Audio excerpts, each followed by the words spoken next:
ओम शांति 22/8/2023 प्रातः मुरली। ओम शांति। बाप दादा मधुबन।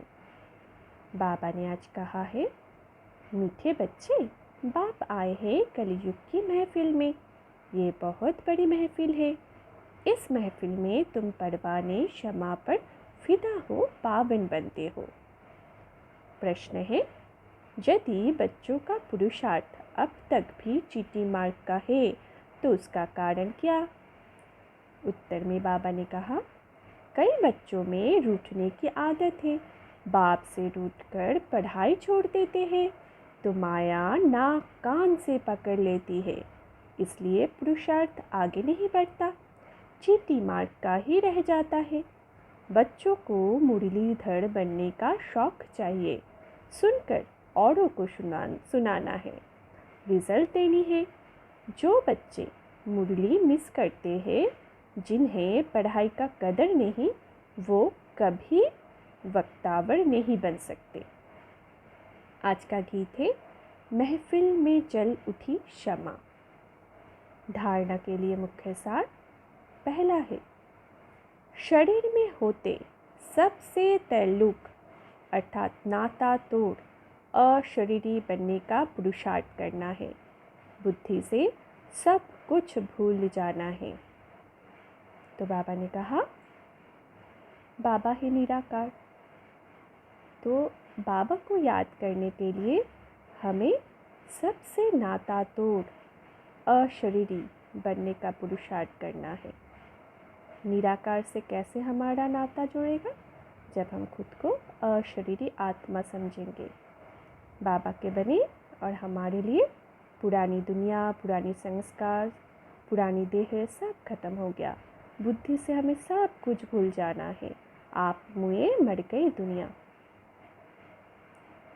दूसरा है, पुरुषार्थ कर सर्विस का सबूत देना है। मुरली सुननी व पढ़नी है धारण करने के लिए। एक कान से सुन, दूसरे से निकालना नहीं है। तो बाबा क्या कह रहे हैं? पुरुषार्थ का सबूत क्या है? सर्विस। तो हमें पुरुषार्थ कर सर्विस करना है। और वो भी हम कब कर पाएंगे? जब हम मुरली सुनते हुए, पढ़ते हुए उसको हम धारण करेंगे। एक कान से सुना और निकाल दिया, वो ऐसे करने से हमें धारण नहीं होगा। हमें मुरली का पॉइंट को मनन चिंतन मंथन करते रहना है, तो हमें मुरली का पॉइंट धारण होगा। तो तभी हम पुरुषार्थ कर आगे भी बढ़ पाएंगे। 100 सेवा होगा, फिर उसके बाद हम विश्व की सेवा भी कर पाएंगे, सर्विस का सबूत भी दे पाएंगे। आज का वरदान लेंगे। बाबा का हाथ अपने मस्तक पर अनुभव करेंगे।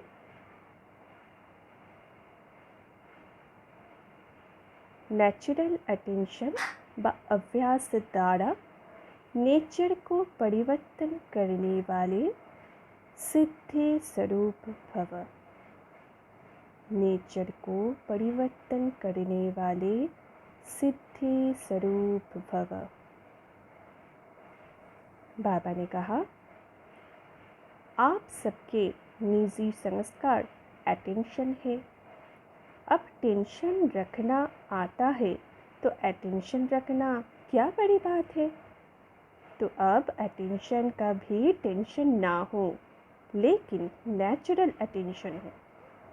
आत्मा को न्यारा होने का नेचुरल अभ्यास हो। न्यारी थी, न्यारी है, फिर न्यारी बनेगी। जैसे अभी बानी में आने का अभ्यास पक्का हो गया है, ऐसे बानी से परे न्यारे होने का अभ्यास भी नेचुरल हो जाए तो न्यारेपन के शक्तिशाली वाइब्रेशन द्वारा सेवा में सहज सिद्धि को प्राप्त करेंगे और ये नेचुरल अभ्यास नेचर को भी बदल देगा। तो बाबा क्या कह रहे हैं कि अटेंशन का भी हमें टेंशन ना हो, ये हमारी नेचुरल हो। नेचुरली हम अपने ऊपर अटेंशन रहे। हम न्यारी भी थे, अब न्यारी है और न्यारी बन रहे हैं। आत्मा बहुत बाहर मुक्ता में आ गया है। वो जैसा अभी हमें नेचुरल रखता है, बानी में आना जैसे नेचुरल रखता है, वैसे ही बानी से परे जाना, अंतर्मुक्ता का अभ्यास जब हमें सहज हो जाएगा, तब हम बनेंगे सिद्धि स्वरूप, और सेवा में भी हमें सहज सिद्धि प्राप्त होगा। तो बाबा क्या कर रहे हैं? तो ऐसे बानी से परे न्यारे होने का अभ्यास भी नेचुरल हो जाए तो न्यारेपन के शक्तिशाली वाइब्रेशन द्वारा सेवा में सहज सिद्धि को प्राप्त करेंगे, और ये नेचुरल अभ्यास नेचर को भी बदल देगा। इसलिए नेचुरल अटेंशन पर यह अभ्यास द्वारा नेचर को परिवर्तन करने वाले हम सिद्धि स्वरूप बन जाएंगे। आज का स्लोगन है, अशरीरीपन की एक्सरसाइज और व्यर्थ संकल्पों के भोजन की परहेज करो तो एवर हेल्दी रहेंगे। तो एवर हेल्दी रहने का साधन क्या है? एक तो है व्यर्थ संकल्पों की परहेज। संकल्प में भी एक भी व्यर्थ संकल्प ना आए, तो है वो संपूर्ण पवित्रता। व्यर्थ का पूरी तरह से परहेज, और बाबा से निरंतर कनेक्शन जोड़ने के लिए अशरीरीपन का एक्सरसाइज, रूहानी एक्सरसाइज। ये तो अभ्यास क्या बनाएगा?